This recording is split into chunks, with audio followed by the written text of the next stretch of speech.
നമസ്കാരം. അശ്വതി നക്ഷത്രത്തിൽ ജനിച്ച എല്ലാവർക്കും 2026ലേക്ക് സ്വാഗതം. ഈ വരുന്ന വർഷം നിങ്ങൾക്കായി എന്തൊക്കെയാണ് കരുതിവച്ചിരിക്കുന്നത്? ചിലർക്ക് നേട്ടങ്ങളായിരിക്കാം, മറ്റു ചിലർക്ക് ചില വെല്ലുവിളികളുമുണ്ടാകാം. അപ്പോൾ നിങ്ങളുടെ ഭാവിയെ സ്വാധീനിക്കുന്ന പ്രധാന കാര്യങ്ങൾ എന്തൊക്കെയാണെന്ന് നമുക്കൊന്ന് നോക്കാം. അപ്പോൾ 2026 നിങ്ങൾക്കെങ്ങനെയായിരിക്കും? നിങ്ങളുടെ ജീവിതത്തിൽ എന്തൊക്കെ മാറ്റങ്ങൾ വരാം? തൊഴിലിൻ്റെ കാര്യത്തിലായാലും കുടുംബജീവിതത്തിലായാലും പിന്നെ നമ്മുടെ ആരോഗ്യത്തിൻ്റെ കാര്യത്തിലായാലും ഈ ഓരോ മേഖലയിലും 2026 എങ്ങനെയായിരിക്കും സ്വാധീനിക്കുക? നമുക്ക് നോക്കാം. ഒറ്റ വാക്കിൽ പറഞ്ഞാൽ 2026 ഒരു മിക്സഡ് ബാഗ് ആയിരിക്കും. അതായത് ഗുണങ്ങളും ദോഷങ്ങളും കലർന്ന ഒരു വർഷം. ചില കാര്യങ്ങളിലൊക്കെ നിങ്ങൾക്ക് വലിയ നേട്ടങ്ങൾ ഉണ്ടാക്കാൻ പറ്റും, പക്ഷേ അതേസമയം തന്നെ മറ്റു ചില കാര്യങ്ങളിൽ കുറച്ചധികം ശ്രദ്ധ കൊടുക്കേണ്ടിയും വരും. അപ്പോൾ എന്തുകൊണ്ടാണ് ഈ വർഷം ഇങ്ങനെ ഗുണദോഷ സമ്മിശ്രമായി വരുന്നത്? അതിന് പ്രധാന കാരണം ചില ഗ്രഹങ്ങളുടെ സ്ഥാനമാറ്റങ്ങൾ തന്നെയാണ്, പ്രത്യേകിച്ച് ശനിയും വ്യാഴവുമൊക്കെ. ഈ ഗ്രഹങ്ങൾ നിങ്ങളുടെ ജീവിതത്തെ എങ്ങനെയാണ് സ്വാധീനിക്കാൻ പോകുന്നതെന്ന് നമുക്കൊന്ന് നോക്കാം, അല്ലേ? ഈ വർഷം നമ്മൾ ഏറ്റവും കൂടുതൽ ശ്രദ്ധിക്കേണ്ട ഒരു കാര്യം 7ാം ശനിയുടെ തുടക്കമാണ്. ശനി നിങ്ങളുടെ 12ാം ഭാവത്തിലേക്ക് വരുന്നു. ഇതിനെയാണ് നമ്മൾ വിരയശനി എന്ന് പറയുന്നത്. ഇത് കേൾക്കുമ്പോഴേ പലർക്കൊരു പേടിയുണ്ടാവും, കാരണം ചില തടസ്സങ്ങളോ അപ്രതീക്ഷിതമായിട്ടുള്ള ചെലവുകളോ ഒക്കെ വരാം. പക്ഷേ പേടിക്കണ്ട കേട്ടോ, ഇതിനെയൊക്കെ മറികടക്കാൻ നമുക്ക് വഴികളുണ്ട്. നമുക്ക് ഈ വർഷത്തെ ഒരു രണ്ടായിട്ട് തിരിക്കാം. വർഷത്തിൻ്റെ ആദ്യ പകുതി, അതായത് ജൂൺ മാസം വരെ കാര്യങ്ങൾ അത്ര മോശമാവില്ല. കാരണം 7ാം ശനി ഉണ്ടെങ്കിൽ പോലും വ്യാഴത്തിൻ്റെ ഒരു ശക്തമായ സപ്പോർട്ട് നിങ്ങൾക്കുണ്ടാവും. അതൊരു സംരക്ഷണ കവചം പോലെ പ്രവർത്തിക്കും. പക്ഷെ ജൂണിന് ശേഷം വ്യാഴം അങ്ങ് സ്ഥാനം മാറും. അപ്പോൾ ഭാഗ്യത്തിൻ്റെ കാര്യത്തിൽ ചില മാറ്റങ്ങൾ വരാം. ആ സമയം നമ്മളൊന്ന് ശ്രദ്ധിക്കണം. ശരി, ഇനി നമുക്ക് നിങ്ങളുടെ തൊഴിലിൻ്റെയും പണത്തിൻ്റെയും ഒക്കെ കാര്യത്തിലേക്ക് വരാം.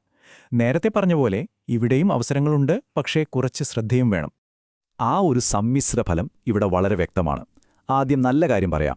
ഇപ്പോഴുള്ള ജോലിയിൽ തൃപ്തരല്ലാത്തവർക്ക്, അതായത് ജോലി മാറാൻ ആഗ്രഹിക്കുന്നവർക്ക് വർഷത്തിന്റെ പകുതി കഴിയുമ്പോൾ നല്ല സമയമാണ്. ബിസിനസ് ചെയ്യുന്നവർക്കാണെങ്കിൽ വിദേശത്തു നിന്നൊക്കെ പുതിയ കോൺട്രാക്റ്റുകൾ വരാൻ സാധ്യതയുണ്ട്. ഇനി ശ്രദ്ധിക്കേണ്ട കാര്യം എന്താണെന്ന് വെച്ചാൽ, അനാവശ്യമായി പണം ചെലവാകാൻ സാധ്യതയുണ്ട്. അത് നന്നായിട്ട് കൺട്രോൾ ചെയ്യണം. പിന്നെ പാർട്ട്ണർഷിപ്പ് ബിസിനസ്സിൽ ആരെയും കണ്ണടച്ച് വിശ്വസിക്കരുത്, സൂക്ഷിക്കണം. ജോലിയും പണവുമൊക്കെ ഒരു വശത്ത്, പക്ഷേ അതിനേക്കാളൊക്കെ പ്രധാനമല്ലേ നമ്മുടെ കുടുംബവും ബന്ധങ്ങളും ആരോഗ്യവുമൊക്കെ? അപ്പോൾ ആ കാര്യങ്ങളിൽ 2026 എന്താണ് നിങ്ങൾക്കായി കരുതി വച്ചിരിക്കുന്നതെന്ന് നോക്കാം. നിങ്ങളുടെ പേഴ്സണൽ ലൈഫിൽ പൊതുവെ നല്ല കാര്യങ്ങളാണ് വരാനിരിക്കുന്നത്. കുടുംബത്തിലൊക്കെ സമാധാനവും സന്തോഷവുമുള്ളൊരു അന്തരീക്ഷമുണ്ടാകും. കല്യാണം കഴിക്കാനായിട്ട് കാത്തിരിക്കുന്നവർക്ക് ഓഗസ്റ്റ് മാസത്തിനു ശേഷം കാര്യങ്ങളൊക്കെ അനുകൂലമാകും. പിന്നെ കുട്ടികൾ വേണമെന്ന് ആഗ്രഹിക്കുന്നവർക്കും ഇത് നല്ല സമയമാണ്. പഴയ കൂട്ടുകാരെയൊക്കെ വീണ്ടും കാണാനും ഒന്നിക്കാനും അവസരങ്ങൾ കിട്ടും. ആകെ ശ്രദ്ധിക്കേണ്ട ഒരു കാര്യം, ചെറിയ ചെറിയ കാര്യങ്ങൾക്ക് വേണ്ടി വാശി പിടിക്കാതിരിക്കുക. അതൊഴിവാക്കിയാൽ ബന്ധങ്ങളൊക്കെ നല്ല ഭംഗിയായി മുന്നോട്ടു പോകും. പക്ഷേ ആരോഗ്യത്തിൻ്റെ കാര്യത്തിൽ ഒരു കോംപ്രമൈസും പാടില്ല. ഈ വർഷം അതിന് പ്രത്യേക ശ്രദ്ധ തന്നെ കൊടുക്കണം. 7ാം ശനിയുടെ സ്വാധീനം കാരണം ഉറക്കമില്ലായ്മയോ കാലിന് ചെറിയ വേദനയോ അസ്വസ്ഥതകളോ ഒക്കെ വരാം. അതുകൊണ്ട് നല്ല ഭക്ഷണവും വ്യായാമവുമൊക്കെ നിർബന്ധമാക്കണം. ഇനി വിദ്യാർത്ഥികളുടെ കാര്യം പറഞ്ഞാൽ കുറച്ചധികം കഷ്ടപ്പെടേണ്ടി വരും. എങ്കിലേ വിചാരിച്ച റിസൾട്ട് കിട്ടൂ. പക്ഷെ ഒരു നല്ല വാർത്തയുണ്ട്. വിദേശത്ത് പോയി പഠിക്കാൻ ആഗ്രഹിക്കുന്നവർക്ക് വർഷത്തിന്റെ 2ാം പകുതിയിൽ അതിനുള്ള നല്ല അവസരങ്ങൾ വരും. അപ്പോൾ ഈ പറഞ്ഞ വെല്ലുവിളികളെയൊക്കെ എങ്ങനെ നമുക്ക് നേരിടാം? കിട്ടുന്ന നല്ല അവസരങ്ങളെ എങ്ങനെ ഫലപ്രദമായി ഉപയോഗിക്കാം?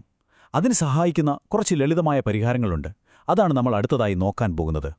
ഈ ദോഷങ്ങളുടെയൊക്കെ കാഠിന്യം കുറയ്ക്കാൻ ചെയ്യാൻ പറ്റുന്ന ചില കാര്യങ്ങളുണ്ട്. ശനിയാഴ്ചകളിൽ ശാസ്താക്ഷേത്രത്തിൽ, അതായത് അയ്യപ്പന്റെ അമ്പലത്തിൽ പോകുന്നത് വളരെ നല്ലതാണ്.